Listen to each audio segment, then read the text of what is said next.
Yelele. Alléluia. Yelele. Que tous ceux qui respirent louent le Seigneur Jésus-Christ de Nazareth. On y va. Comment? L'Éternel conduit son peuple haut. Il n'y avait pas des dieux étrangers. Il a fait monter sur les hauteurs du pays. Israël a mangé les... Hello les amis, j'espère que vous allez très bien. Moi, je vais super bien.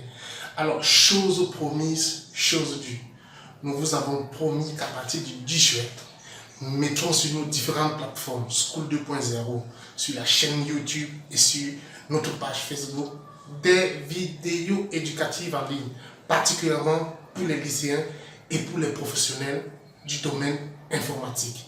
Alors, nous allons annoncer la première vidéo par la mathématique. Oui, quand je dis mathématique, ça semble donner les mots de tête, mais rassurez-vous, nous allons faire la mathématique avec le langage propre à nous, le langage terre à terre. Alors, première des choses qu'il faut faire, likez la vidéo si ça vous intéresse. Abonnez-vous à nos pages Facebook et YouTube si ça vous intéresse également et partagez au maximum. A tout de suite. Donc, comme je disais tantôt, nous allons étudier les fonctions aujourd'hui. Classe de terminale D. Nous allons étudier une fonction rationnelle que vous voyez là au tableau. F de x égale x au carré moins 16x plus 15 sur x moins 2. Alors, à tout de suite. Abonnez-vous. Alors, donc, nous allons déterminer les réels A, B et C. Alors, nous avons deux expressions que nous allons utiliser comme réduit au même dénominateur deux fractions. Nous avons AX plus B sur 1 et C sur X moins 2. Nous allons réduire ces deux expressions, ces deux fractions au même dénominateur. Nous avons f de x égale AX plus B sur 1 plus C sur X moins 2. En faisant numérateur fois dénominateur et dénominateur fois numérateur, le tout sur numérateur fois dénominateur, ça nous donne ceci. Nous avons AX plus B, facteur de X moins 2, plus C, le tout divisé par X moins 2. Parce qu'un nombre multiplié par 1 équivalent à ce même nombre-là. Donc, en développant cette expression, ça nous donne exactement AX carré, AX fois X, ça nous donne AX carré, AX fois moins 2, ça nous donne moins 2AX, soit B fois X, ça me donne plus BX, et B fois moins 2, ça me donne moins 2B, et plus C, le tout sur X moins 2. Alors nous allons essayer de réduire cette expression en la factorisant par x, qui est un facteur commun à deux expressions. Ceci équivaut à ax carré. En factorisant par x, ça me donne moins x, facteur de 2a, n'est-ce pas, moins b. Parce qu'en faisant le moins fois le moins, ça nous donne le plus bx. Ensuite, on a moins 2b plus c, le tout sur x moins 2. Alors, une fois que nous avons développé notre expression, vous convenez avec moi que la première expression équivalente à la deuxième expression, sauf que la deuxième expression a les inconnus qui sont a, B et C. Nous allons procéder donc par identification. Donc par identification,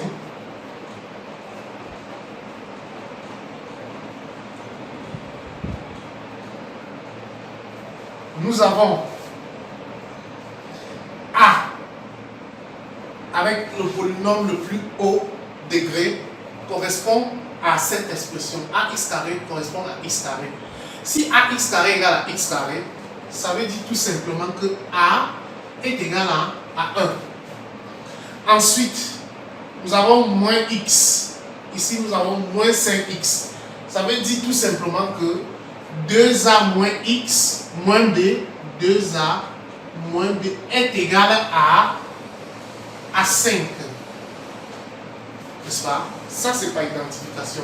On poursuit l'identification. On a moins 2b plus c. Moins 2b plus c doit forcément correspondre à 15. Donc égal à 15. Donc, nous avons toute cette expression. Nous allons remplacer a, puisqu'on a déjà la valeur de a. Nous allons remplacer a dans la seconde équation. Ça va me donner une équation à une inconnue. L'inconnue, ça sera b. Et on pourra facilement trouver b. Nous allons remplacer ensuite dans la troisième équation b par sa valeur qu'on a trouvée dans la seconde équation. Nous aurons également une équation à une inconnue. Et nous allons trouver c. Donc ceci correspond à, si a égale à 1, ça veut dire ici on aura 2a. 2a c'est 2 fois 1. Ça fait 2 moins b égale à 5. N'est-ce pas? Ici, ça nous permet de trouver que b est égal à, si on renvoie 2 de l'autre côté, une quantité qui change de membre change également d'ici. Donc 2 devient moins 2. Et 5 moins 2, ça fait 3. Alors, le signe de b, si on multiplie toute l'expression par moins 1, ça nous donne plus b et moins 3. Donc, b égale à 3. Nous remplaçons b également dans la troisième équation. Ça nous donne moins 2 fois moins 3 plus c égale à 15. Moins 2 fois moins 3, ça nous donne plus 6. Parce que le moins et le moins, ça fait plus. Alors, plus c égale à 15. Ça veut dire que c est égal à, quand nous balançons 6 de l'autre côté, ça devient moins 6. N'est-ce pas? Donc ça veut dire 15 moins 6, il reste 9.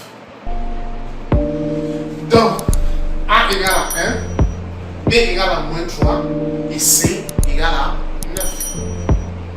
Donc, avec la deuxième question, on nous demande de montrer que CF de f admet une asymptote oblique D au voisinage de plus ou moins l'infini. Alors, je vais expliquer brièvement ce que c'est qu'une asymptote. Une asymptote, c'est une droite du type y égale à ax plus b, n'est-ce pas, qui, n'est-ce pas, la courbe traverse, passe près de l'asymptote, mais sans toutefois la toucher. Je vais illustrer ça dans notre repère orthonomé ou IG. Alors, voilà notre droite du type y égale à ax plus b. Nous allons avoir la courbe, n'est-ce pas, c'est une illustration, qui, au voisinage de l'asymptote, se rapproche de la droite du type y égale à ax plus b, mais sans toutefois la toucher. Ça veut dire quoi en fait? Ça veut dire que lorsqu'on fait la différence entre f de x et y qui est ax plus b, n'est-ce pas, cette différence-là tend vers 0. Donc si vous parvenez à démontrer que la limite de f de x moins ax plus b, lorsque x tend vers plus ou moins l'infini égale à 0, ça veut dire que vous avez, votre courbe admet une asymptote. Alors, comment est-ce qu'on fait pour déterminer une asymptote? Par la division euclidienne. Si vous connaissez, si vous maîtrisez la division euclidienne, elle n'est pas d'ailleurs difficile.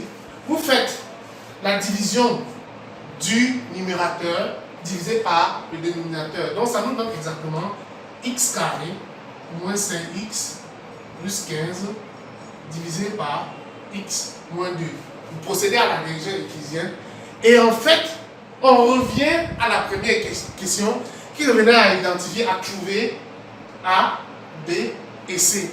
Vous vous souvenez à la première question, on nous avait donné l'expression de f de x qui était égale à ax plus b plus c sur x moins 2.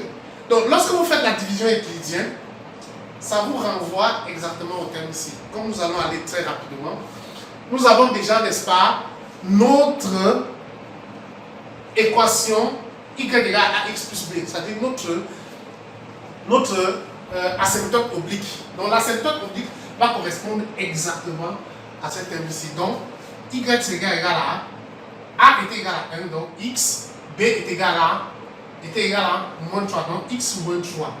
Donc, si on parvient à démontrer que la limite de f de x moins 3, quand x tend vers plus ou moins l'infini, égal à 0, ça veut dire exactement que la courbe CF admet une asymptote oblique y égale à x moins 3 au voisinage de plus ou moins l'infini.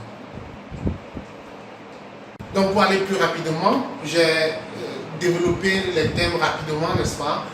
On a calculé la limite de f de x moins 3 qu'on avait déjà identifié comme l'asymptote oblique quand x tend vers plus ou moins l'infini. Alors en développant tous ces termes, on a x moins 5x qui représente f de x, moins x moins 3 qui représente l'asymptote. Lorsque je fais le développement, ça me ramène exactement à ceci et le résultat final me donne 9 sur x moins 2. La limite donc de f de x moins 3 quand x tend vers plus ou moins l'infini égale à la limite de f de x quand x tend vers plus ou moins l'infini égale à f de x moins 3 quand x tend vers plus ou moins l'infini égale à la limite, ça revient à calculer la limite de 9 sur x moins 2 quand x tend vers plus ou moins l'infini et calculer la limite de cette expression quand x tend vers plus ou moins l'infini est tout simplement égal à 0. Ça revient à dire qu'effectivement notre courbe CF admet une asymptote oblique D qui est égale à y égale à x moins 3 au voisinage de plus ou moins l'infini. Donc